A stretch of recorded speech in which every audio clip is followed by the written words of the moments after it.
அன்புள்ள விவசாயிகளே, எப்படி விவசாயத்துல லாபம் எடுக்கணும்? எந்தெந்த விதைகள நீங்க பயன்படுத்தணும்? மருந்துகள பயன்படுத்தாம எப்படி விவசாயம் பண்ணணும்? அப்படின்றத முறைய தான் இந்த வீடியோல தெள்ள தெளிவா சொல்றேன். கட்டாயமா இந்த முறைய நீங்க பயன்படுத்தி விவசாயம் பண்ணீங்கன்னா, உங்களுக்கு 100% இழப்பு ஆகாது, லாஸ் ஆகாது. ஓகேவா? அதாவது ஃபர்ஸ்ட் மேட்டர் வந்து பார்த்தீங்கன்னா, புல்லு மருந்து அடிக்கிறோம். அதாவது காடுகள்ல புற்கள் நெறையா இருந்துச்சுன்னா, உடனே என்ன பண்றோம், போய் மருந்து கடையில போயி மருந்து வாங்கிட்டு வந்து, மருந்தடிக்கிற கூலி குடுத்து புல்லு மருந்து அடிக்கிறோம்.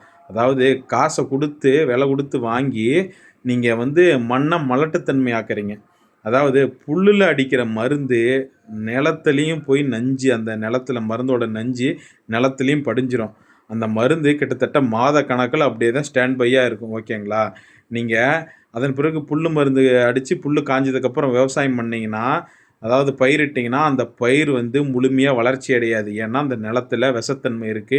அதனால ஈல்டும் அதிகமா எடுக்க முடியாது. ஓகேவா? அதனால தயவு செய்து யாரும் புற்கள அழிக்கிறதுக்கு புல் மருந்து யூஸ் பண்ண வேணாம்.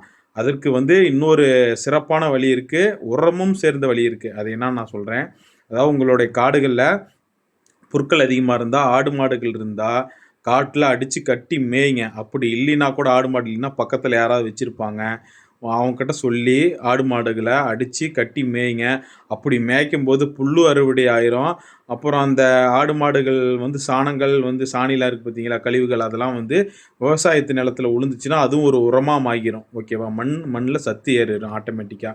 ஆகையால அதாவது போன காலத்துல வந்து பார்த்தீங்கன்னா, ஆடு, மாடுலாம் மேய்ச்சா வந்து காடு இறுகிரும், வெள்ளாமை வராது அப்படின்னு சொல்லி நெறைய மைண்ட் தாட் நெறைய விவசாயிகளுக்கு இருக்கு.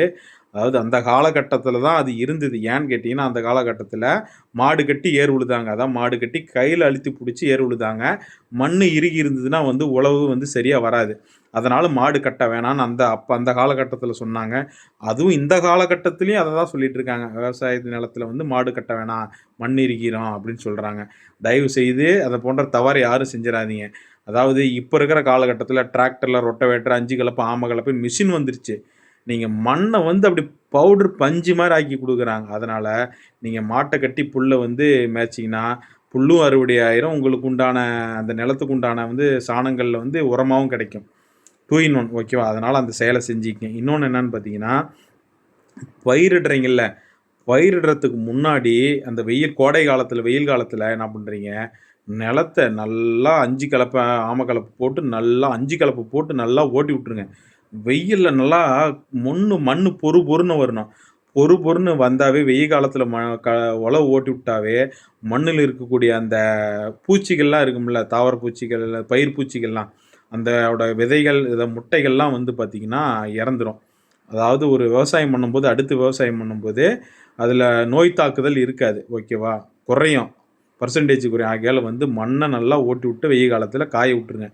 அதன் பிறகு விவசாயி பயிரிடுறீங்கல்ல, உளுத்தம் பருப்பு, உளுந்து, பாசி பருப்பு இதெல்லாம் வந்து பயிரிடுறீங்கல்ல, அந்த சமயத்தில வந்து நீங்க வந்து சரியான பயிர்கள வந்து தான் இடணும். நீங்க கடையெல்லாம் சொல்லுவாங்க, ஆபீஸ் பயிரிடுங்க. அதில நல்லா வந்து 1 கிலோ ரேட் அதிகமா போட்டு வாங்கிக்கிறோம். ஆ நீங்க வந்து இதில ஈல்டு அதிகமா கிடைக்கும்னு சொல்லி ஆசைப்படுத்தி ஆபீஸ் பயிரிட வச்சுருவாங்க. அப்படி நீங்க அந்த ஆபீஸ் பயிர வாங்கி நீங்க வந்து பயிரிட்டீங்கன்னா, விவசாயத்தில உழவு பண்ணீங்கன்னா, கட்டாயமா அந்த பயிர் வந்து நோய் தாக்குதலுக்கு உள்ளாகும். அதிகப்படியான நோய் தாக்குதலுக்கு உள்ளாகும். ஓகேவா? ஏன்னு கேட்டீங்கன்னா, அதில ஒரு ஆரோக்கியத்தன்மை இருக்காது அந்த விதைகள்ல. அதாவது உதாரணம் சொல்லணும்னா, நாட்டு கோழிக்கும், பிராய்லர் கோழிக்கும் வித்தியாசம் இருக்குல்ல. அதே மாரி தான். நீங்க ஆபீஸ் பயிர் விதைகள் நீங்க வாங்குனீங்கன்னா, கட்டாயம் வந்து பார்த்தீங்கன்னா, வித்தியாசம் இருக்கும். நீங்க வந்து அந்த பயிர் முதலீடு எடுக்குங்கிற வரைக்கும் வந்து பார்த்தீங்கன்னா, ரூ. 5000 சொல்லி மருந்து வாங்கி, வாங்கி நோய் தடுப்பு மருந்து அடிச்சுக்கிட்டே இருக்கணும் விதைகளுக்கு. மருந்து அடிச்சுக்கிட்டே இருப்பீங்களா, உங்களுக்கு வந்து லாஸ் ஆகிக்கிட்டே இருக்கும். ஆகையால நீங்க வந்து அந்த பாசிப்பயிர், உளுந்துலாம் இருக்க சோளங்கள் எது வாங்குனாலும், நாட்டு பயிர்கள வாங்கி நீங்க விவசாயம் பண்ணீங்க. விதைகள வாங்கி பயிரிடுங்க. அப்படி பயிரிடும்போது வந்து பார்த்தீங்கன்னா, அந்த விதைகள் வந்து நல்லா வீரியத்தன்மையாவும், நல்ல தன்மையாவும் இருக்கிறதுனால வந்து நோய் தாக்குதல் வந்து குறைவா இருக்கும். அப்ப நீங்க அந்த செடிகளுக்கு வந்து மருந்தடிக்கிற செலவு குறையும். மருந்தடிக்கிற செலவு குறைஞ்சாலே வந்து பார்த்தீங்கன்னா, ஆட்டோமேட்டிக்கா லாபம் கைக்கு வந்துரும். அதுக்கெல்லாம் தயவுசெய்து இந்த தவற வந்து யாரும் செய்ய வேணாம். நாட்டுக்கோழி எப்படி? நான் பாட்டுக்கு விட்டா ஜாலியா சுத்திக்கிட்டே இருக்கும்.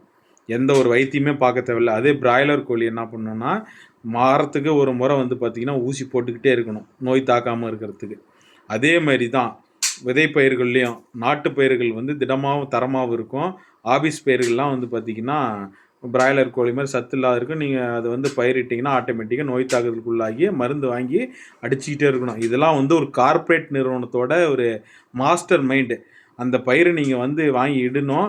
அதன் பிறகு அந்த பயிர காப்பாத்துறதுக்கு மருந்து என்கிட்ட தான் வந்து வாங்கணும் அப்படின்ற மாரி தான் தயாரிக்கிறாங்க விதைகள. அதாவது தயவுசெய்து விவசாயிகள் இனி வரும் காலகட்டத்தில ஏமாற வேணாம். நான் சொல்ற இத அப்படியே பின்பற்றீங்கன்னா, கட்டாயம் நீங்க வந்து விவசாயத்தில லாபம் எடுக்கலாம். நஷ்டப்படுறது 100% குறையும். இந்த வீடியோ மறக்காம உங்களுடைய விவசாய தோழர்களுக்கு, விவசாய அப்பா, அம்மா எல்லாத்துக்கும் ஷேர் பண்ணிட்டு, லைக் பண்ணிட்டு, சப்ஸ்கிரைப் பண்ணிருங்க. ஃபாலோ பண்ணிருங்க. Bye bye. See you.